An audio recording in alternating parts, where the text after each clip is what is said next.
Hörmətli izləyicilər, kanala abunə olub like etməyi unutmayın. Günün xəbərləri təqdim edir. Ibizanı sel apardı. Gözəl fotolar paylaşırdım, amma sel aparırdı. Bir neçə turist dünyasını dəyişdi. Dövlət uçuşlara qadağa qoydu, maşınlar su altında qalmışdı. Telefonumuza xəbərdarlıq gəlirdi ki, sizi sel apara bilər. Çox stresli idi. Sonra xəstələndim, hərarətim qalxdı.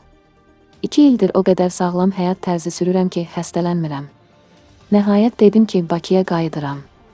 Axşam az xəbər verir ki, bu sözləri əməkdar artist Aybəniz Haşimovanın bloger qızı Aynişan Quliyeva sosial şəbəkədə yayımladığı videoda deyib. İspaniyanın Ibiza adasına gedən Aynişan başına gələnlərdən danışıb. O bildirib ki, güclü yağış nəticəsində adada sel olub. Frankfurta uçdum, təyyarədə yanımda olan uşaq o qədər ağlayırdı ki.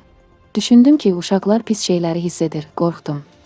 Təyyarə 15-10 da enməli idi, amma 15-50-dir təyyarə göydə uçur. Nəhayət təyyarə endi, avtobusda gözləyirik.